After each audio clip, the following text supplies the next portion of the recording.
We're going to start about a 25 minute panel here. I think it's about 9:15 here at New York time to maybe 9:40. So faculty, please turn on your video if you can. And Leith, maybe you can summarize some things we've heard so far and maybe tee up a couple questions. Yeah, so terrific. What I'd like to do is just, we've been furiously picking up all the questions. Adriana, Jason, Alex, others have been answering them. So many of them are answered. But I want to pick up just a couple of questions that kept popping up and get live responses. And we're giving preference to our guests from low and middle income countries in terms of the questions that they're asking. Oxygen purity. There is great confusion out there about 99% versus lower. We know there's a process, Adriana mentioned, for the WHO to update the International Pharmacopoeia, but that takes time. We need answers now. So if someone could give a very clear guidance on what is appropriate oxygen purity during the pandemic. We know a lot of the companies are still insisting on 99% plus, but we know that's not the case. So let's give a clear guidance to all of our guests on oxygen purity.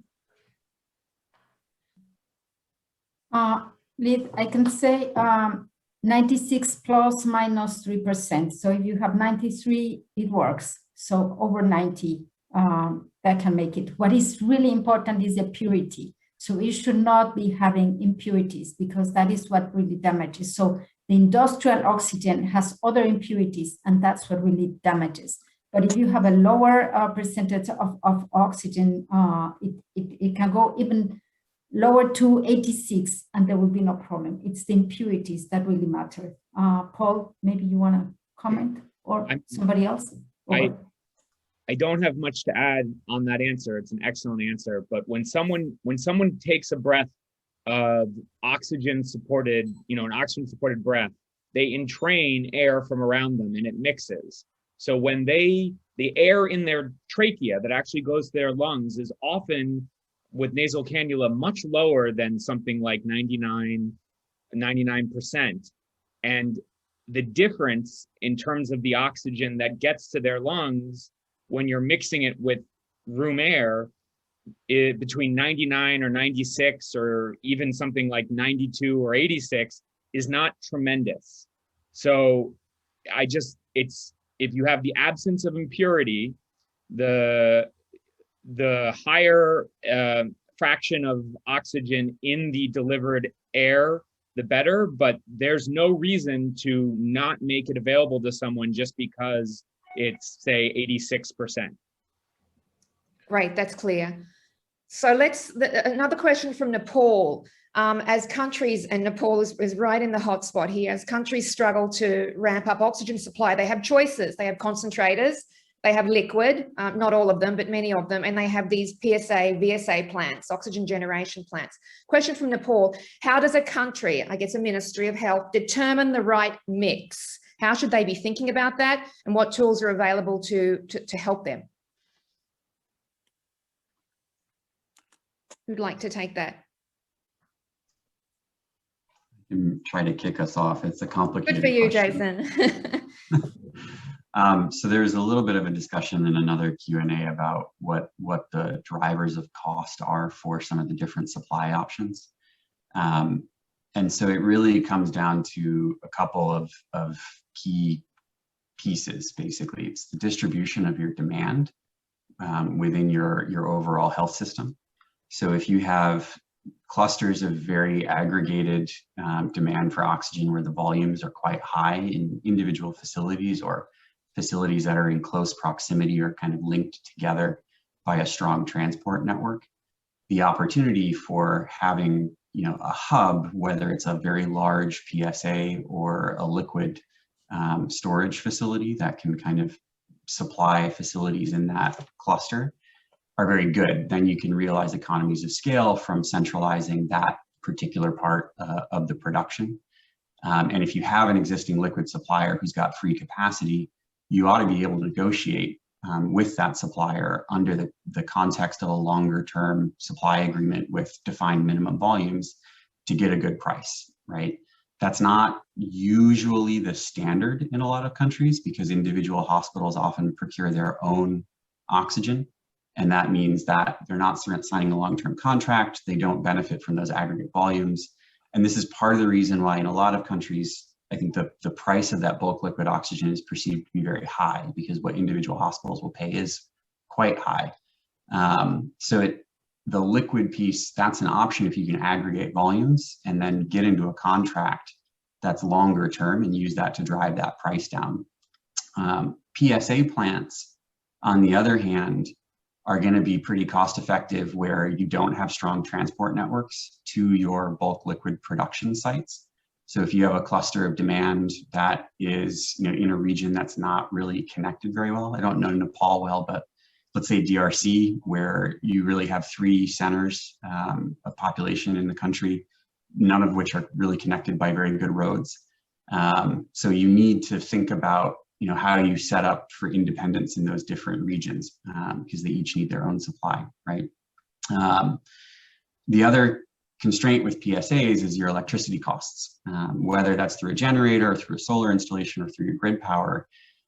If you're lucky in Ethiopia, for instance, you have very low electricity costs and your lifetime cost of a PSA plant, therefore, are going to be very low as well. So when you run the numbers on the cost per unit of oxygen produced, you're going to find that PSA plants compete quite favorably, even with those bulk liquid suppliers. Unfortunately, in Ethiopia, they're not very available, but hypothetically. But if your electricity costs are very high, then your cost of oxygen produced by a PSA plant are going to go up. And you have to start thinking about, do you have preferential pricing schemes for electricity that hospitals can benefit from, or that light industry can benefit from? Are there alternatives you can look at? So can you put in a solar installation cost effectively and therefore, shift maybe some of that operating expenses over a 20-year lifespan into more capital expense? And do you have a way to handle that? So I'll let others jump in, but to me, off the top of my head, those are kind of the major things that you would want to think about when trying to determine how do you utilize those different options that you have access to throughout your health system.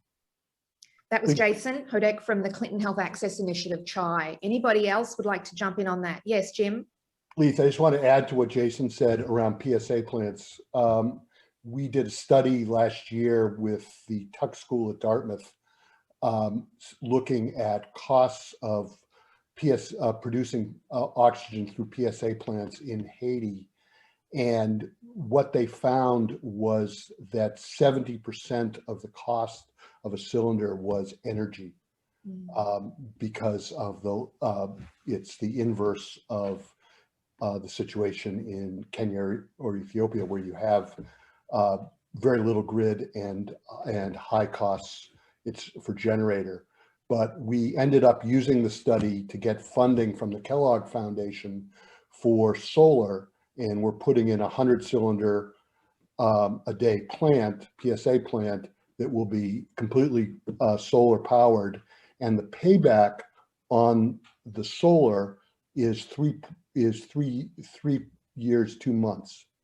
So it's in particular countries, solar can be very, very effective.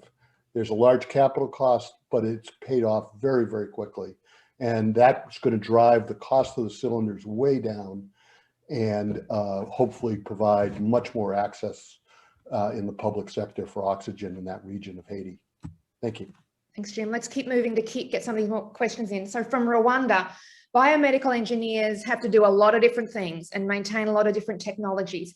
How do we make sure that they are trained specially in medical oxygen, particularly during the pandemic? But of course, there are many other needs in the health system beyond COVID patients for oxygen. So what can be done at the national level, but what can international groups do to make sure that the biomeds out there are experts in oxygen? Adriana, can you wrestle with that one? I know you've done a lot of work building a lot of capacity opportunity. Yeah. We'll try to get, and this is the meeting we had yesterday with NGOs. We have NGOs and collaborating centers that could support also the national professional societies. And just trying to get that, and also we're trying to get some other online courses. So just trying to, maybe it would be a good idea to have like a roster of experts who can help where, and that is something that we wanted to have. So maybe this gives us some ideas on how to help them. and make sure that the programs in the universities can include this. So maybe we can develop a program that could be used in the local technology universities.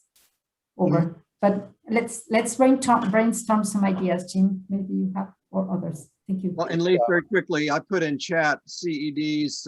We're a federation of national CE societies, National Biomedical Engineering Society. So we're happy to work with Adriana and work with Rwanda that asked the question and other places like that to get them the training and get them the specifics. Over to you, Jim. Yeah. Yeah, Leith, unfortunately, I have to jump off to go to another webinar, but I just want to very quickly say, in our experience, the skill sets that most highly qualified biomed technicians have are different than what is required for oxygen pipeline and repairing PSA plants. And this is really, really important. They are probably the best people to learn, but it is akin to having a biomed technician repair your diesel truck. Oxygen concentrators are big, heavy machine. PSA plants are big, heavy machinery. There's a lot of, besides all the electrical components, there's a lot of other pieces, and pipeline is really plumbing, done by plumbers. So we have to start cross-training people, and we see very skilled biomed technicians who just haven't had this training. Thank you, Tom and Leith and everyone else. I have to jump off, and I appreciate the opportunity, but happy to answer other questions remotely. Thanks so much, Jim. That's Jim and Sarah from Build Health International, a real force in this field. Thank you. Leith, before Jim leaves, maybe to talk about the repair of the PSA plants and his initiative. I think that's amazing that you and him are collecting in the Google Sheet. Jim, do you have time to mention that, or do you want me to do it? If you could do that, because I have to get on the assistant. You have to speak on another call. Okay. Thank you, Jim. Thank you very much, Jim. Thank you. Thanks for mentioning that, Adriana. On that tomorrow, I was just going to say. Steve. Tom, do we have time to do it today? Yeah, go ahead. So as Jim mentioned, what Every Breath Counts Coalition is trying to do is crowdsource a list of broken PSA plants. So we dropped into the chat a Google Sheet. Anybody can enter into that Google Sheet. It's completely open access. The name and location of any plant that they know of is broken or works intermittently in any of the countries listed. There's a long list of countries. We're going to take a look at that list. We're going to vet it and try and match fix teams with that list of plants. We know in many countries, governments are already working on this. They have a process in place. We're not seeking to duplicate. What we're seeking to do is just come up with a fully transparent and open list so we can mobilize the full forces of all the people on this call, but the much broader community now working to support countries on oxygen during COVID-19. So please take a look at that link. If you know of something, put it on the list. We'll check it out. Even if you only know the name and the country, put it in there and we'll check it out. We have to work quickly to fix what's out there if possible. It's a fast road to impact. Thanks, Tom.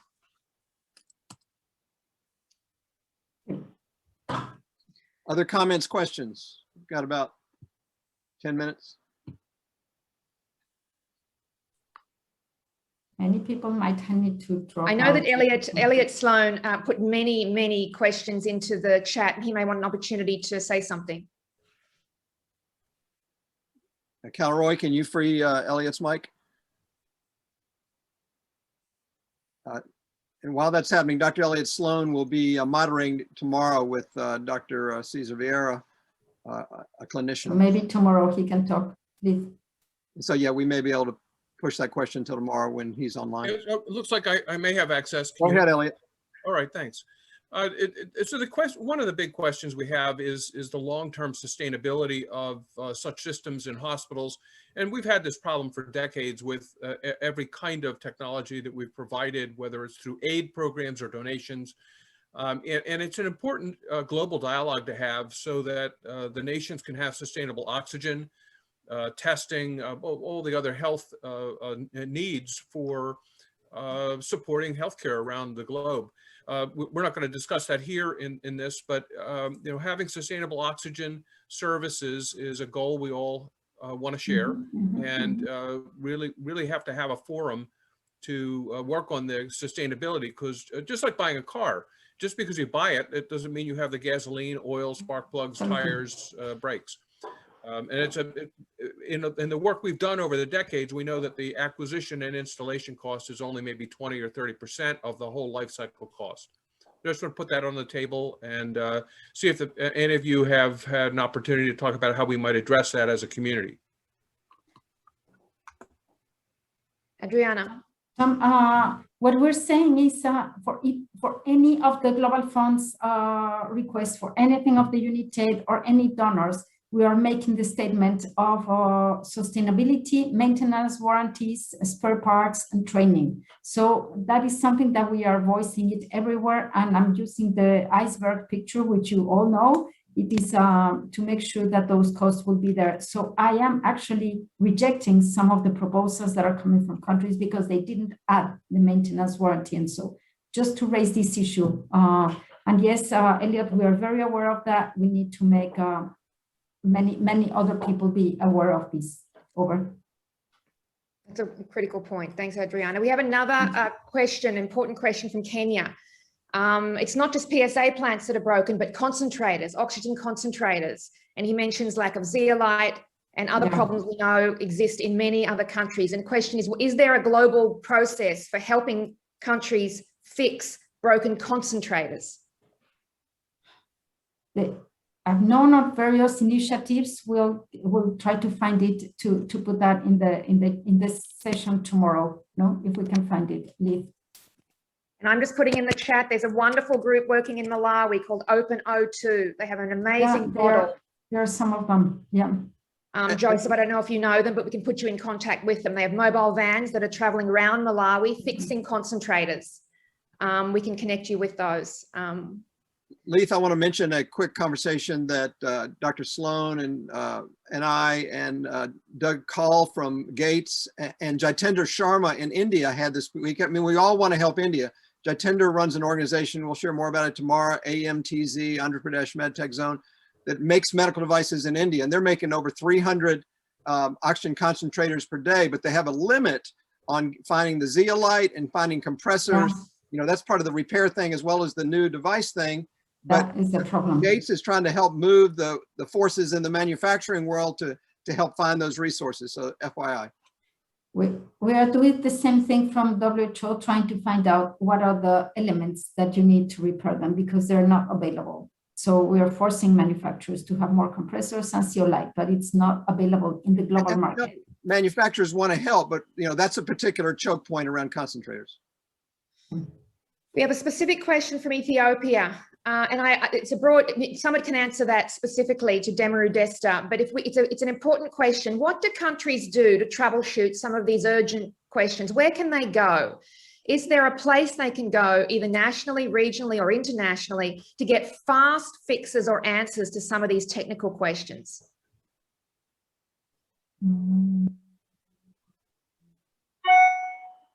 Yeah.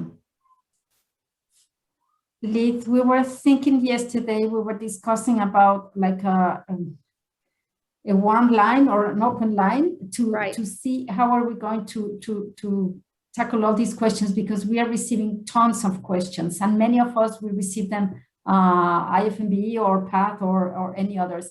So we were even thinking, but if any of you has any ideas of how to make that happen, but I was thinking yesterday now, even just an Excel, online Excel saying which country I am, what is my name, my email, what is the problem? So we can have like a drop down of oxygen concentrator, PSA plant, or blah, blah, blah. And then what is the problem that you have? And we post the response.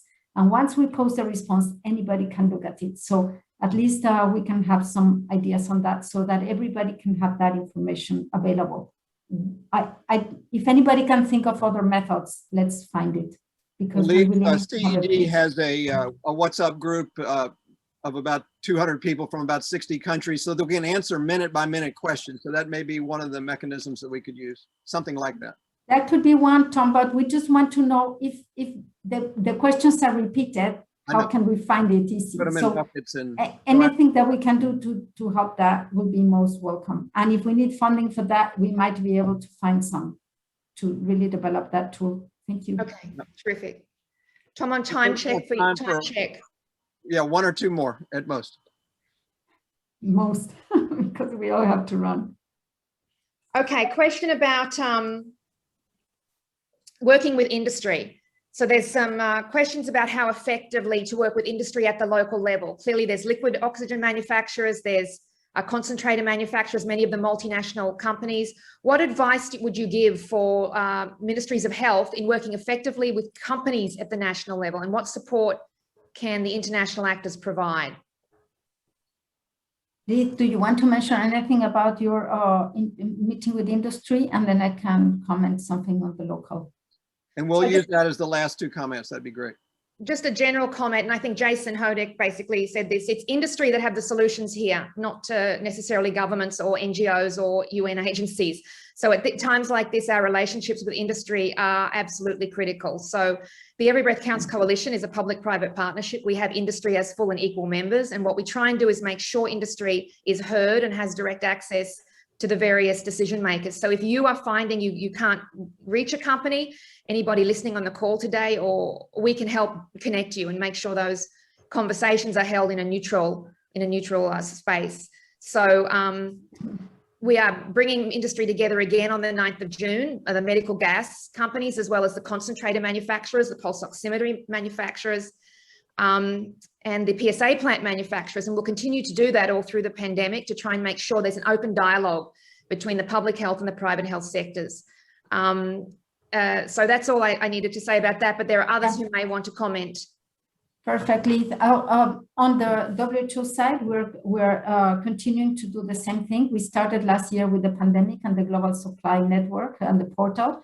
So we will continue these talks with the industry. We'll have through official NGOs that are trade organizations in official relations with WHO. So we'll continue those talks with the GMTA, DITA, and the gas suppliers.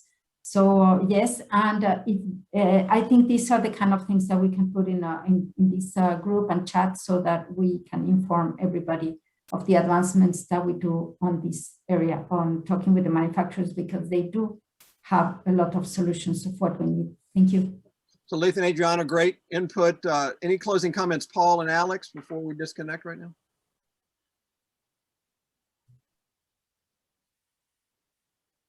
Just thank you, everyone, and let's keep fighting for access to oxygen. Yes, exactly. Let's keep fighting for oxygen. I like that phrase. Let's also watch how the infection rates go down, because as they go down, this is the time when you should prepare and buy and establish your oxygen. It's not when cases are picking up. It's too late then. Use the downward spiral to prepare your country and raise the voice for oxygen. Thank you very much. Closing comment, Adriana, and I know you're going to say it's about the patient, because it is. It is about the patient, exactly, Tom. So we all need to work together to have the right technology for the patients. And in this case, oxygen that has been needed for so many years. So this is the opportunity we can do. Thank you. And Leith, close us out. Thanks so much for driving all this.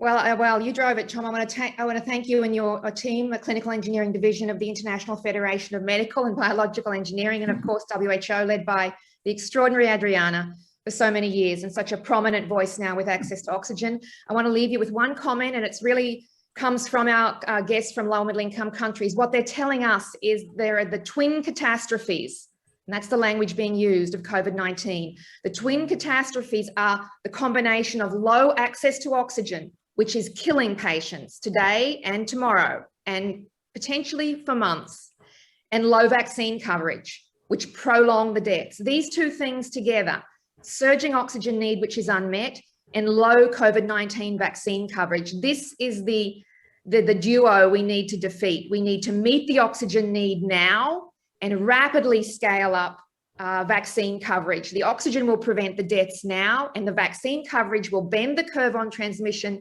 and ultimately help these countries end the pandemic. So this is the twin legs of a very successful COVID strategy. We've talked about the oxygen side today. And we encourage all of you listening to really do what needs to be done on both the product side and the human capital side to invest in oxygen. There are many tools now. The world is watching as never before in terms of oxygen. We all need to champion what needs to be done because so many patients are depending on us and the organizations that we work within. So I encourage you all to be oxygen champions, work effectively together. We will only achieve what we need to achieve through partnership, coalition, and full transparency. So I thank you all for joining us today. I'm going to hand over to Tom to give a final goodbye. And we look forward to working with you in the coming weeks and months until this pandemic is behind all of us. Thank you. Short and sweet. Goodbye and see you tomorrow. We're in it now. Thank you. Bye. Thank you. Stay safe, everybody.